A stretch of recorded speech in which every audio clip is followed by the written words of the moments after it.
that water in there, that moisture in there. So, but it's just a light coating of this on the outside of these pounded pieces of pork shoulder roast.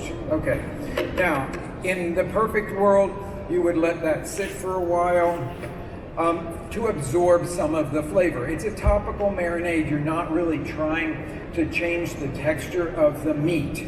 Now just remember that when you have when you have a lot of salt and vinegar in a marinade, if you let it sit for a really long time with a thin piece of meat like this, it will cure it.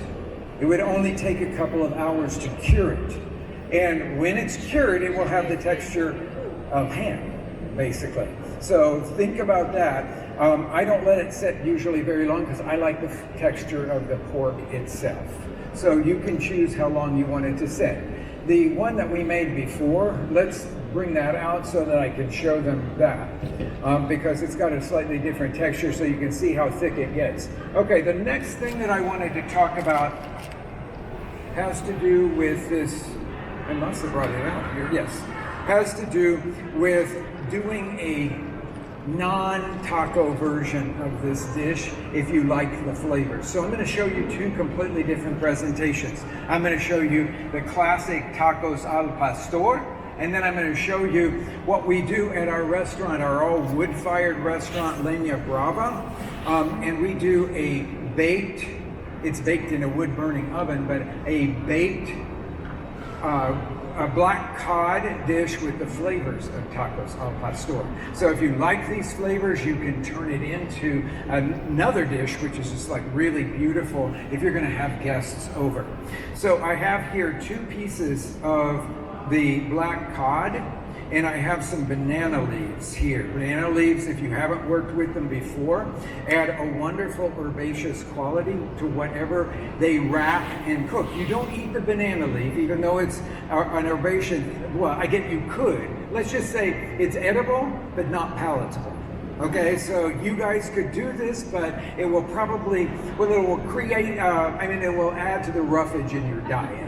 If you would chew for a long time, you may actually chew and burn enough calories to offset the entire meal. So I'm going to take a piece of the banana leaf to bake this on, and put a couple of pieces of the black cod here, and I'm going to paint this adobo. This adobo was made yesterday, and you can see the texture of it is a little bit thicker than the one that I just made in the blender jar. So I'm going to take this slightly thicker one because it'll stick on this cod better, and I'm going to paint it all over the outside of this piece. And then now on to the next one. The banana leaf, as it's cooking, will impart just a gentle herbaceousness to the whole thing.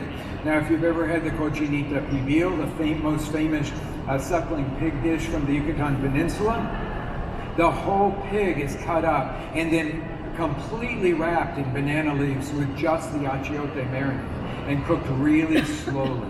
And then it really gets to absorb a lot of the flavor of the banana leaf. So I'm just going to kind of cover these lightly here with this banana leaf. I'm going to use the other one for a presentation. And then I'm just going to stick this into the oven and let this bake while we finish up with the pork that we're going to grill here. So this oven is mine here.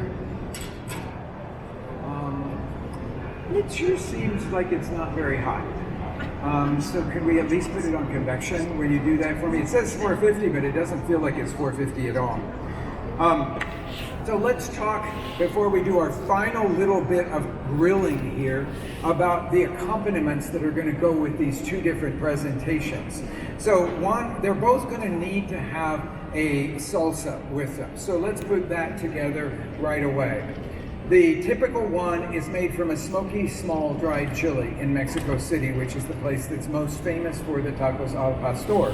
And that salsa, like many, many, many salsas in Mexico, is made with tomatillos. So everybody in the United States, if you say salsa, the first word out of their mouth is tomato, right? But in Mexico, especially central Mexico, if you say salsa, the first word out of their mouth would be tomatillo.